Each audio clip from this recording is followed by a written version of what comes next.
Amigos, amigas de Buenas Noticias TV, muy bienvenidos. Comenzamos hoy la serie La armadura de Dios. La Biblia nos indica cuáles son las claves para perseverar en la vida cristiana usando el símil de una armadura. Y hoy vamos a ver qué necesidad tenemos de ponérnosla para avanzar en la vida cristiana, y lo vamos a hacer conversando con Josep Bordera. Él es pastor de la Primera Iglesia Evangélica Bautista de Madrid. Pero antes te quiero invitar a compartir tu opinión en nuestras redes sociales, así que cuéntanos cómo te ayuda Dios a vivir con tu armadura puesta en el día a día. Hola, Josep, bienvenido. Hola, buenos días, Beni. Encantado de estar con vosotros. Igualmente. Hola, Esteban. Buenos días. Hola, Beni. Josep, eres pastor de una iglesia evangélica. Cuéntanos tu experiencia en lo que es el cuidado pastoral. Pues la verdad que es una experiencia tremendamente interesante y enriquecedora. Y quizás una de las cosas que más valoro es el poder escuchar a las personas, aprender de la gente y también poner en relieve o en valor la historia personal de cada persona, de cada ser humano, que es algo muy bonito y que enriquece mucho. Interesante. Qué bueno. Pues si te parece, nos sentamos y empezamos a hablar de la armadura de Dios. Lo primero de todo, Josep, muchas gracias por acompañarnos. Esa armadura de Dios aparece en el capítulo final de la carta del apóstol Pablo a los Efesios. Cuéntanos un poco cuál es el contexto de esta ilustración. Pues el apóstol Pablo normalmente escribe sus cartas estructurándolas en dos grandes bloques. Una primera parte más teológica o teórica y una segunda parte muy práctica. Y en el caso de la carta de Efesios, al final de todo, introduce este elemento de la armadura de Dios casi como conclusión a esa parte práctica, ¿no? De cómo debemos de vivir la vida cristiana y de qué herramientas necesitamos para hacer frente a ese desafío que es práctico pero que también es espiritual. Y habla del diablo, es como que hay que protegerse, ¿no?, de estos posibles dardos, ¿no?, que lanza. En efecto, es curioso porque el apóstol Pablo suele hablar de Satanás normalmente en sus cartas, y son más los autores de las cartas universales, como Pedro, los que hablan del diablo. Pero en este momento Pablo habla del diablo, que significa originalmente adversario, es lo que quiere decir, y que de alguna manera pone de relieve que toda la idea que tenían en el mundo antiguo acerca del mundo y del universo. Tanto griegos como judíos pensaban que existía en la parte celestial una especie de seres que dominaban un poco las circunstancias de los seres humanos. Los griegos eso lo miraban de una parte más catastrofista porque pensaban que al final no podían hacer nada por cambiar su mundo. Pero el cristianismo, que estaba muy imbuido de la apocalíptica en ese momento, lo entiende como algo donde sí puede interferir. Dios nos ha ayudado, ha vencido en la cruz, Jesús ha vencido en la cruz a esas fuerzas del mal, y ahora nosotros sí podemos actuar y batallar contra ellas. Pero vamos, tiene mucho que ver con la simbología del primer siglo, con el planteamiento que tienen ellos del mundo y del universo y de la espiritualidad. Así que sabemos que si queremos agradar a Dios, el diablo va a querer entorpecer de algún modo. Cuéntame, ¿somos en general conscientes de que nuestros principales adversarios son espirituales y no humanos? Yo creo que no, porque nos cuesta a veces hacernos cargo de eso. Nosotros, nuestra cultura, nuestro siglo XXI, el ser humano es más materialista y en el sentido filosófico, material, entonces nos cuesta hacernos cargo de esa dimensión espiritual, que yo creo que para traerlo un poco a nuestro contexto, lo que nos haría bien es pensar, o a mí me ayuda el texto a reflexionar en que hay una parte que no controlo, que no conozco, ¿no? Esa lucha espiritual de la que habla Pablo, muchas veces nosotros la conectamos con lo que ocurre en nuestra cabeza, en nuestra mente, en esa lucha que tenemos a veces interna, ¿no? Entonces yo creo que a veces no somos suficientemente conscientes de ello. Y Pablo vemos que usa un lenguaje militar. ¿Qué lleva al apóstol Pablo a dibujar este panorama bélico? Sí, a mí el lenguaje bélico no me gusta demasiado, la verdad, pero yo entiendo que hay dos ideas importantes ahí. Por un lado, el apóstol Pablo usa muchas metáforas urbanas. Así como Jesús usaba metáforas rurales, la oveja perdida, la moneda que se perdió en casa de una señora, el sembrador que salía a sembrar, Pablo, que es más cosmopolita y que vive más en ambientes urbanos, y también sus iglesias se extienden en ambientes urbanos, habla de los atletas, habla de los Juegos Olímpicos, habla en este caso de los soldados, con los que los griegos estaban muy familiarizados. Pero por otro lado también quiere transmitir esa idea de combate, ¿no? De decir, estamos como en una especie de guerra, de conflicto, de desafío permanente con esas fuerzas del mal. Si recuerdas, el Señor Jesús en cierta ocasión, haciéndose eco del mismo lenguaje, dice, yo he visto a Satanás caer del cielo, ¿no? Porque de alguna manera se entiende o entiende que el mensaje del Evangelio está cambiando las circunstancias para siempre. Y este combate del que estamos hablando también nos dice que no podemos vencer en nuestras propias fuerzas. ¿Por qué no? Lutero decía sobre este texto que para ser fuertes de verdad necesitamos ser fuertes en Jesucristo. Y como cristianos entendemos y hablamos muchas veces de eso, de nuestra limitación para un tipo de batalla que escapa de lo normal. Uno se prepara para los diferentes asuntos de la vida con las herramientas que tiene, pero entendemos que en esta dimensión espiritual, donde ocurren cosas, pues necesitamos también la dependencia totalmente de Dios, porque nosotros somos materiales y limitados y Él es eterno, espiritual, inabastable, ¿no?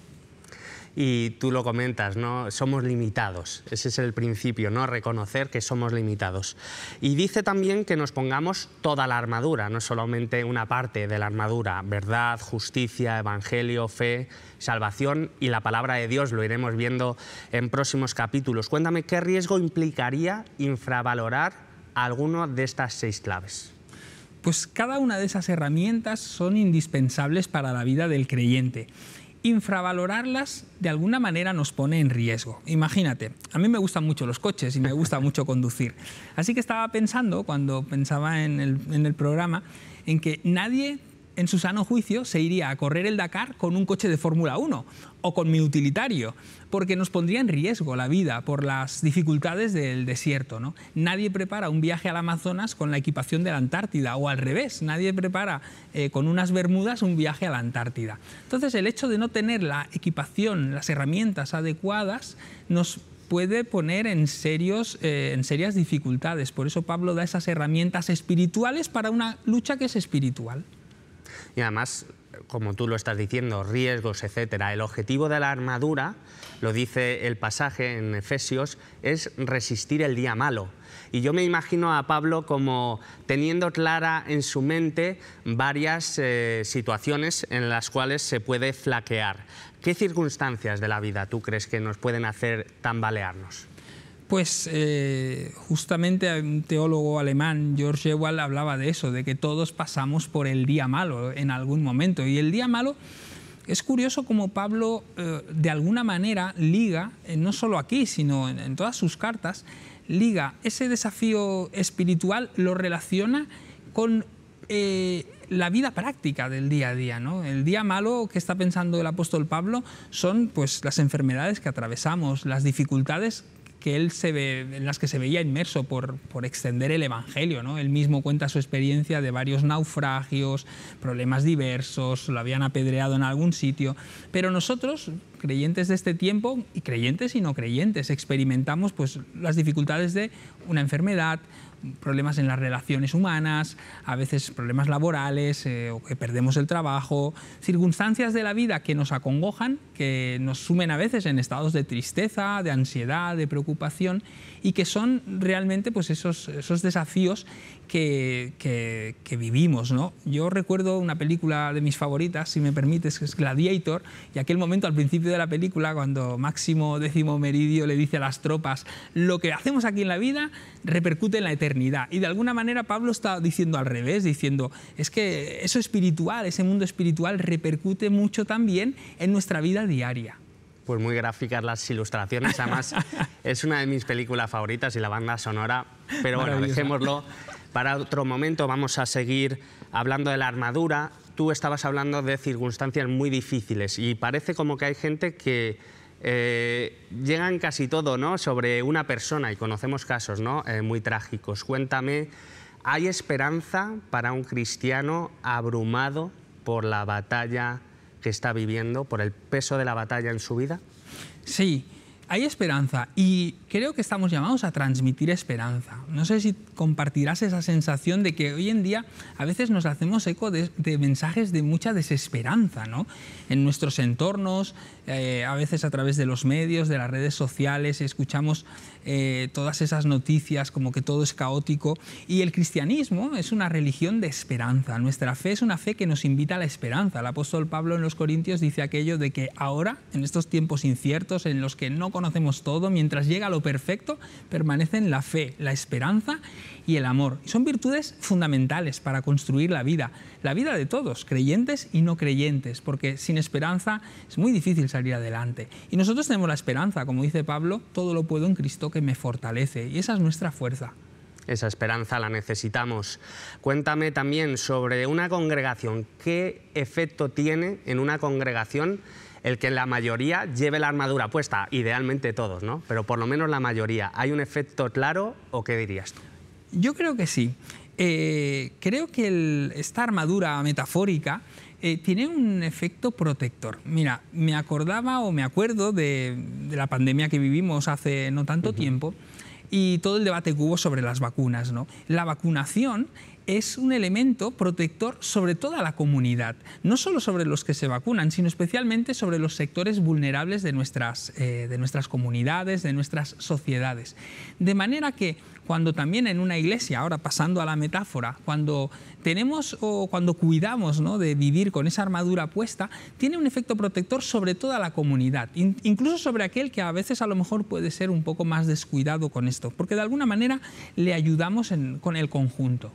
Vamos ya muy rápidamente, gracias por esta respuesta, a tener clara la visión comunitaria, pero cuéntame ya a nivel personal, a ti, ¿cómo te ayuda el tener esa armadura puesta en tu día a día? Pues a mí sobre todo me hace pensar, este pasaje de Pablo, me hace pensar en la necesidad de cultivar la vida espiritual.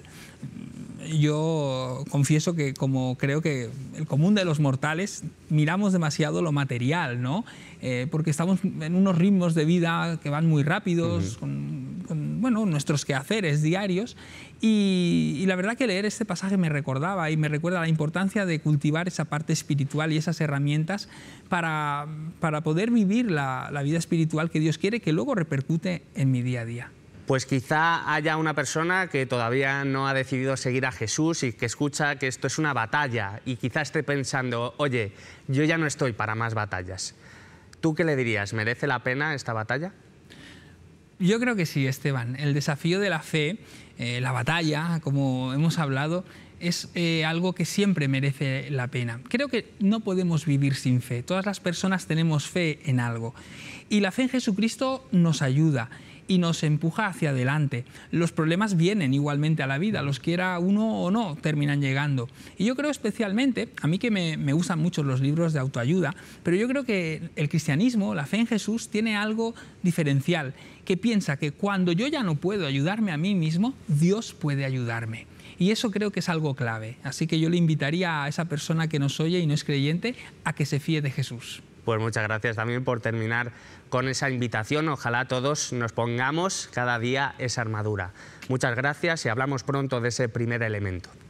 Gracias a ti, Esteban. Antes de marcharnos, queremos animarte a leer la Biblia.